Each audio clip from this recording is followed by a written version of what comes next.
Assalamualaikum warahmatullahi wabarakatuh. Bapak, Ibu, saudara-saudara sebangsa setanah air, pagi tadi saya telah memimpin rapat terbatas secara virtual tentang Undang-Undang Cipta Kerja bersama jajaran pemerintah dan para gubernur. Dalam undang-undang tersebut terdapat 11 klaster yang secara umum bertujuan untuk melakukan reformasi struktural dan mempercepat transformasi ekonomi.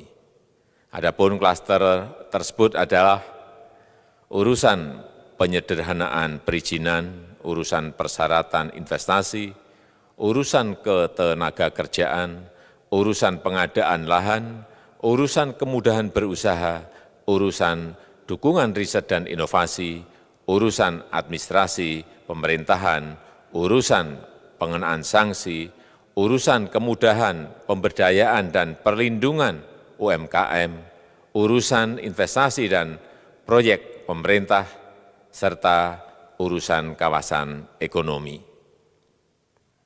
Dalam rapat terbatas tersebut, saya tegaskan mengapa kita membutuhkan Undang-Undang Cipta Kerja.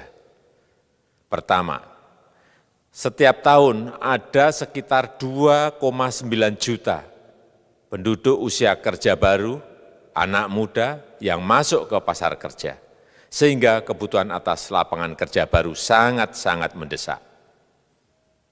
Apalagi di tengah pandemi, terdapat kurang lebih 6,9 juta pengangguran dan 3,5 juta pekerja terdampak pandemi COVID-19. Dan sebanyak 87% dari total penduduk bekerja memiliki tingkat pendidikan setingkat SMA ke bawah, di mana 39% berpendidikan sekolah dasar. Sehingga perlu mendorong penciptaan lapangan kerja baru, khususnya di sektor padat karya. Jadi, Undang-Undang Cipta Kerja bertujuan untuk menyediakan lapangan kerja sebanyak-banyaknya bagi para pencari kerja serta para pengangguran. Kedua, dengan Undang-Undang Cipta Kerja akan memudahkan masyarakat, khususnya usaha mikro kecil, untuk membuka usaha baru. Regulasi yang tumpang tindih dan prosedur yang rumit dipangkas. Perizinan usaha untuk usaha mikro kecil UMK tidak diperlukan lagi, hanya pendaftaran saja. Sangat simpel. Pembentukan PT atau perseroan terbatas juga dipermudah. Tidak ada lagi pembatasan modal minimum. Pembentukan koperasi juga dipermudah. Jumlahnya hanya 9 orang saja. Koperasi sudah bisa dibentuk. Kita harapkan akan semakin banyak koperasi-koperasi di tanah air. UMK, usaha mikro kecil yang bergerak di sektor makanan dan minuman, sertifikasi halalnya dibiayai pemerintah, artinya gratis. Izin kapal nelayan penangkap ikan misalnya, hanya ke unit kerja Kementerian KKP saja. Kalau sebelumnya harus mengajukan ke Kementerian KKP, Kementerian Perhubungan, dan instansi-instansi yang lain. Sekarang ini cukup dari unit di Kementerian KKP saja. Ketiga, Undang-Undang Cipta Kerja ini akan mendukung upaya pencegahan dan pemberantasan korupsi. Ini jelas karena dengan menyederhanakan, dengan memotong, dengan mengintegrasikan ke dalam sistem perizinan secara elektronik, maka pungutan liar, pungli dapat dihilangkan. Namun, saya melihat adanya unjuk rasa penolakan Undang-Undang Cipta Kerja yang pada dasarnya dilatar belakangi oleh disinformasi mengenai substansi dari undang-undang ini dan hoax di media sosial.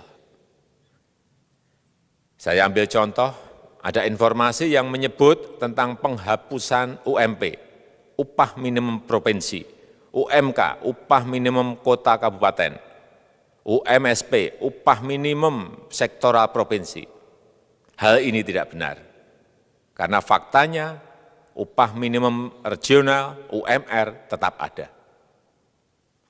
Ada juga yang menyebutkan bahwa upah minimum dihitung per jam. Ini juga tidak benar. Tidak ada perubahan dengan sistem yang sekarang. Upah bisa dihitung berdasarkan waktu dan berdasarkan hasil. Kemudian adanya kabar yang menyebutkan bahwa semua cuti sakit, cuti kawinan, cuti khitanan, cuti baptis, cuti kematian, cuti melahirkan, dihapuskan. Dan tidak ada kompensasinya. Saya tegaskan juga ini tidak benar. Hak cuti tetap ada dan dijamin. Kemudian apakah perusahaan bisa mem-PHK kapanpun secara sepihak? Ini juga tidak benar. Yang benar, perusahaan tidak bisa me-PHK secara sepihak. Kemudian juga pertanyaan mengenai benarkah jaminan sosial dan kesejahteraan lainnya hilang. Yang benar, jaminan sosial tetap ada. Yang juga sering diberitakan tidak benar adalah mengenai dihapusnya AMDAL, analisis mengenai dampak lingkungan. Itu juga tidak benar. AMDAL tetap ada. Bagi industri besar harus studi AMDAL yang ketat. Tetapi bagi UMKM lebih ditekankan pada pendampingan dan pengawasan. Ada juga berita mengenai Undang-Undang Cipta Kerja ini mendorong komersialisasi pendidikan. Ini juga tidak benar. Karena yang diatur hanyalah pendidikan formal di kawasan ekonomi khusus, di KEK. Sedangkan perizinan pendidikan tidak diatur di dalam Undang-Undang Cipta Kerja ini. Apalagi perizinan untuk pendidikan di pondok pesantren. Itu tidak diatur sama sekali dalam Undang-Undang Cipta Kerja ini. Dan aturannya yang selama ini ada tetap berlaku. Kemudian diberitakan bahwa keberadaan bank tanah. Bank tanah ini diperlukan untuk menjamin kepentingan umum, kepentingan sosial, kepentingan pembangunan nasional, pemerataan ekonomi, dan konsolidasi lahan serta reforma agraria. Ini sangat penting untuk menjamin akses masyarakat terhadap kepemilikan tanah, kepemilikan lahan, dan kita selama ini tidak memiliki bank tanah. Saya tegaskan juga bahwa Undang-Undang Cipta Kerja ini tidak melakukan resentralisasi kewenangan dari pemerintah daerah ke pemerintah pusat. Tidak ada.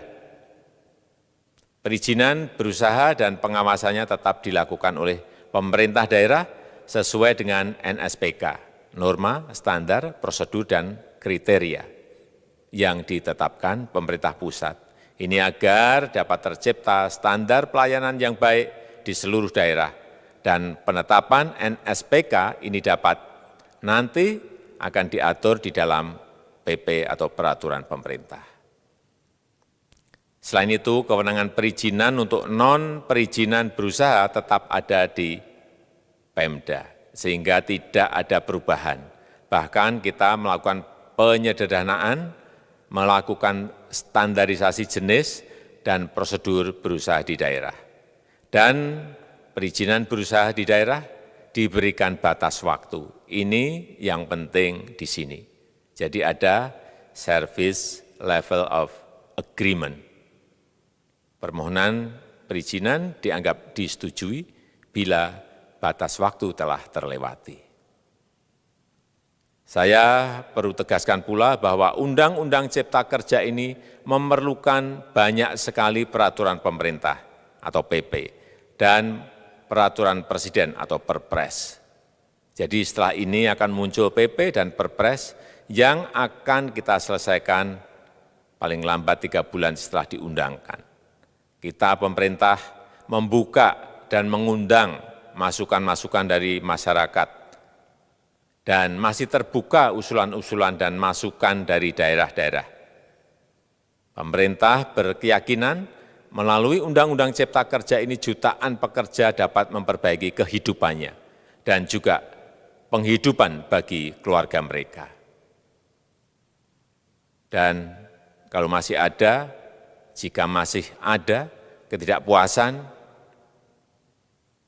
terhadap Undang-Undang Cipta Kerja ini, silahkan mengajukan uji materi atau judicial review melalui MK, Mahkamah Konstitusi.